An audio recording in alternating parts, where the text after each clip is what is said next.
Salut tout le monde et bienvenue dans cette vidéo. Donc aujourd'hui, par rapport aux trucs et astuces sur Blender, je vais vous parler du grid fill. Alors quand on vient ici, si je me mets ici par exemple dans le cas du cube, je me mets en mode édition. Si je fais ici un CTRL F pour subdiviser celui-ci, alors pardon, CTRL E, vous le retrouvez ici. Je vais subdiviser par exemple celui-ci, allez on va dire 6 fois. Alors là c'est très simple, hein, mais imaginons que je viens ici. Je vais faire ici un CTRL plus pour avoir quelque chose comme ça. Je fais X et je supprime les vertices. Ok. Ce qui va m'intéresser, c'est refaire en fin de compte le maillage. Eh bien, la fonction grid fill va permettre de faire cela. Alors, évidemment, il va avoir ses limites. Il y a pas mal de petits paramètres à mettre en place, mais c'est toujours intéressant.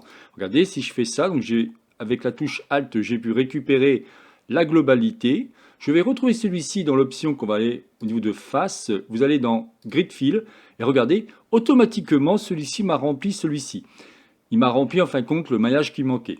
Donc vous l'aurez compris, on va pouvoir accéder ici à ce qu'on appelle le nombre de colonnes dans la grille, ou alors on aura aussi ce qu'on appelle un décalage. Si vous cliquez par exemple sur 7, vous voyez que d'un seul coup on va avoir quelque chose comme ça. Si je clique, je me remets ici à 6, j'aurai ça. Quand je viens à cet endroit-là, je vais pouvoir créer un décalage. Ce qui va être sympa, c'est qu'on va pouvoir le faire sur différentes formes. Par exemple, ici, je vais vous prendre une primitive. Je ne sais pas si vous connaissez le type Surface, extrêmement intéressant. Donc là, je vais venir me mettre à cet endroit-là. Au cas où si vous ne connaissez pas, j'ai fait une formation complète qui vous explique ce qu'il en est. Là, je vous montre la petite vignette.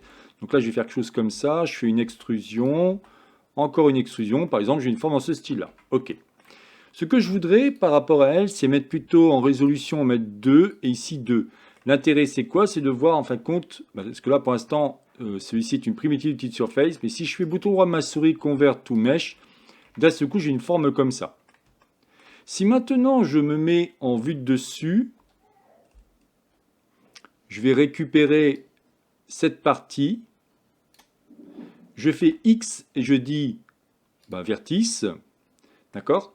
Je vais récupérer en faisant en mode Edge, je dis Alt et je sélectionne celle-ci, Shift Alt enfoncé celui-ci.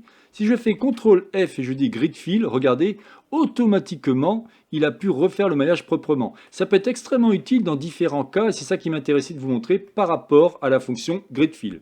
Voilà, donc je n'en dirai pas plus par rapport à cette vidéo. C'est donc la chaîne Blender pour tous, réalisée par Jean-Michel. Si vous avez aimé cette vidéo, n'oubliez pas de liker ou tout simplement vous abonner à ma chaîne. Je vous souhaite une excellente journée et à la prochaine vidéo. Bye bye.